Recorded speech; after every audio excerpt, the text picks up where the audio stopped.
જય શ્રી રામ, જય Shri Ram. You married? Rakesh Barot સાથે એક રીલ્સ થઈ જાય.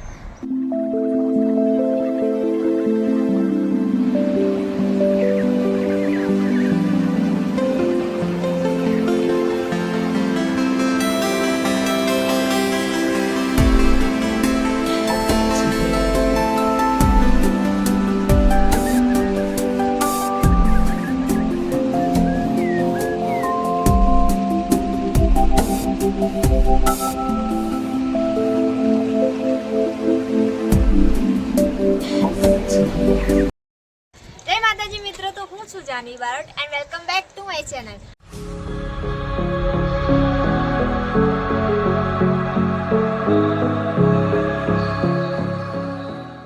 આઈ હોપ તમે બધા મજામાં હશો. હું પણ મજામાં છું.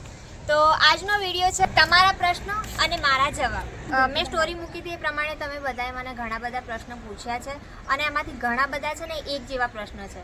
તો પછી કોઈકનું નામ લઉં ને કોઈકનું ના લઉં તો કોઈકને ખોટું લાગી જાય, એટલે મેં નામ અહીંયા કોઈનું નહીં લઉં. તમે તમારી રીતે સમજી જજો કે આ તમારો પ્રશ્ન છે. તો ચલો આપણે આ વિડીયોને સ્ટાર્ટ કરીએ. તો વધારે પ્રશ્ન એ પૂછવામાં આવ્યો છે કે તમે ક્યાંથી છો? તો હું છું પાલનપુરથી. શોર્ટ મૂવી તો એમાં મને કંઈ એટલો બધો રસ નથી. તો હું મારું યુટ્યુબ અને ઇન્સ્ટાગ્રામ બસ હું આટલામાં ખુશ છું. આપ એસે શબ્દ કહાં સે લાતે હો? તો આ બધું આપણા રોજિંદા જીવનમાં ચાલતું જ હોય છે. ઘણા કુટુંબમાં હોય છે, કોઈ બેસે આજુબાજુમાં વાતો કરે તો અમુક એમાંથી પ્રેરણા મળે આપણને અને એમાંથી પછી હું તમને કહું છું અને અમુક પછી ઇન્સ્ટાગ્રામ આ બધામાં મળી રહે છે. એ રીતે હું તમને તમારી આગળ રજૂ કરું છું. તમારો અવાજ બહુ જ સારો છે. Thank you. જય શ્રી રામ, જય શ્રી રામ. અત્યારના સમયમાં કોઈ ઇન્સ્ટાગ્રામ પર કોઈ લાઈફ ટાઈમ સાથ આપી શકે અને હંમેશા આવા પાર્ટનર મળી શકે? તો આ તો તમારા અને સામેવાળા પાત્ર ઉપર ડિપેન્ડ કરે છે. આમાં હું કંઈ ના કહી શકું. તમે જેવા છો અને સામેવાળું કેવું છે એ બંનેના ઉપરથી કહી શકાય કે તમને સાથ આપશે કે નહીં આપે. બાકી તો લગભગ અમુક જગ્યાએ સાથ આપે બી છે અને અમુક લોકો સાથ બી નથી આપતા. કેમ કે ઘણા લોકો છે ને રૂબરૂમાં મળ્યા હોય ને તો પણ સાથ છોડી દેતા હોય છે. તો પછી આ તો ઇન્સ્ટાગ્રામની તો કંઈ વાત જ ના થાય. આ તો ઓનલાઈન છે એટલે ક્યાં કંઈ કેવી રીતે વાત ચાલતી આપણને કંઈ ખબર ના હોય. એટલે આ વાત પર હું તમને કહી ના શકું કંઈ પણ. જાનવી માં સિકોતર તમારા બધા સ્વપ્ન પૂરા કરે એવી અમારી પ્રાર્થના. હા, થેન્ક યુ. મારા સ્વપ્ન પૂરા કરે એવા તમારા પણ ભગવાન સ્વપ્ન બધા જ પૂરા કરે એવી હું પણ પ્રાર્થના કરીશ. બેન, તમને આ દુનિયામાં શું ગમે છે? તો મને આ દુનિયામાં બધું જ ગમે છે. કુદરતે બનાવી છે એટલે એમાં કંઈ ખોટ છે જ નહીં. મને બધું જ ગમે છે. પણ હા, અમુક લોકો નથી ગમતા. મતલબી લોકો હોય ને એ બધા નથી ગમતા મને. બાકી તો બધું જ ગમે છે. Favourite song? તો મારા ફેવરેટ કોઈ સોંગ નથી. મને બધા જ ગીતો ગમે છે. જે બી આવે એ રીતે મને બધા જ ગીતો ગમે છે.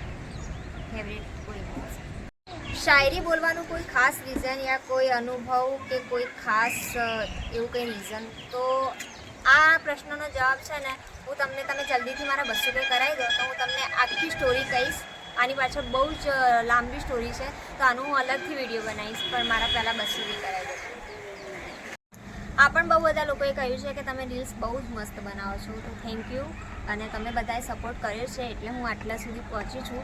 તો તમારા બધાનું દિલથી ખૂબ આભાર માનું છું. તો થેન્ક યુ સો મચ. અને આવી રીતે જ મને સપોર્ટ કરતા રહેજો. રાકેશ બારોટ સાથે એક રીલ્સ થઈ જાય? તો રાકેશ મામા જોડે અમે છે ને એક અલગથી કંઈક વિડીયો બનાવવાનું વિચાર્યું છે. જો એ વિડીયો અમે જલ્દીથી અપલોડ કરીશું. અમારી એમના જોડે વાત બી થઈ ગઈ છે. તો એ જ્યારે બી એમને મળશે એટલે હું વિડીયો બનાવીશ. અને અત્યારે અમે ત્યાં ગયા હતા પણ એમના શૂટિંગના લીધે અમારે તેમને મળવાનું થયું નથી. તો હવે નેક્સ્ટ ટાઈમ જ્યારે બી અમને એ મળશે ત્યારે અમે જે વિચાર્યું છે વિડીયો જલ્દીથી અમે તમારી સમક્ષ રજૂ કરીશું. કેમ છો બેન? તો બસ બહુ જ મજામાં છીએ. અને અત્યારે તો ચોમાસું ચાલી રહ્યું છે તો તમે જોઈ શકો છો આજુબાજુનું લોકેશન.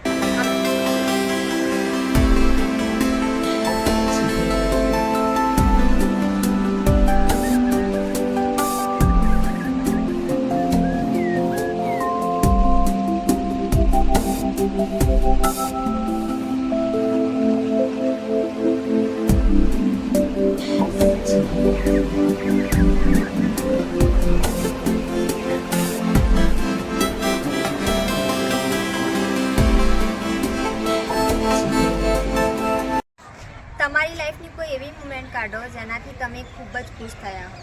તો મારી લાઈફની બસ એક જ મુમેન્ટ છે. ઇન્સ્ટાગ્રામની અંદર તમે 1 વર્ષની અંદર 100K ફોલોવર્સ કરાવી દીધા હતા. એ મારા માટે બહુ જ ખુશી, એ દિવસે મારો ખુશીનો પાર જ નહોતો. અને હવે નેક્સ્ટ તમે 200K જલ્દીથી કરાવી દો તો મારે એ બહુ મારા માટે ખુશીની મુમેન્ટ થઈ જશે. તમે ફેમિલીમાં કેટલા જણ છો? તો અમે ફેમિલીમાં 5 જણ છીએ. મમ્મી, પપ્પા, મોટો ભાઈ છે, હું બીજા નંબરની છું અને મારાથી નાની મારી એક બેન છે. અને હા, એનાથી પણ નાનો મારો એક ડોગ છે જેનું નામ રૂબી છે. એના મેં ઘણીવાર વિડીયો હું મૂકું છું, તમે જોતા હશો. અમારું એક આવું નાનું એવું પરિવાર છે અને વધારે રૂબીના કારણે અમે બધા જ બહુ ખુશ છીએ. તમારા મતે ખુશીથી જીવન જીવવાનું સૂત્ર શું છે? તો ખુશી એવી પરિસ્થિતિ આવે બસ હસતા રહેવાનું, આપણું દુઃખ આપણા સુધી જ રાખવાનું, કોઈને આગળ કહેવાનું નહીં. કોઈ સૂત્ર નથી, બસ હસતા રહેવાનું, મોઢા પર સ્માઇલ રાખવાનું. જીવન છે, આવે જાય જઈએ જાય બધું થાય, પણ હસતા રહેવાનું. You married? યાર લાગે છે ક્યાંથી? હજુ તો હું નાની છું, નથી, મારા આજે લગ્ન નથી થયેલા, બાકી છે. તો આ વિડીયોને આપણે અહીંયા જ એન્ડ કરીએ છીએ. આમ તો ઘણા બધા પ્રશ્નો છે, ઘણા બધા બાકી રહી ગયા છે. અમે ઘરમાં બનાવત, પણ એમાં થયું એવું કે અમારે ઘરે કલર કામ કરવાનું બાકી છે, તો અમે ઘરમાં બી નથી બનાવી શકતા. અને અત્યારે બહાર વરસાદ ચાલુ થઈ ગયો છે. તો હવે આ વિડીયોને આપણે અહીંયા જ એન્ડ કરીશું. ફરીથી આપણે આનો પાર્ટ 2 બનાવીશું. જેમના બી પ્રશ્ન બાકી રહી ગયા છે એ આપણે એમાં એડ કરીશું. અને વિડીયો ગમે તો લાઈક, કમેન્ટ, શેર અને ચેનલને સબસ્ક્રાઈબ જરૂરથી કરજો. ફરીથી મળીશું આપણે પાર્ટ 2 ની સાથે. ત્યાં સુધી બાય બાય.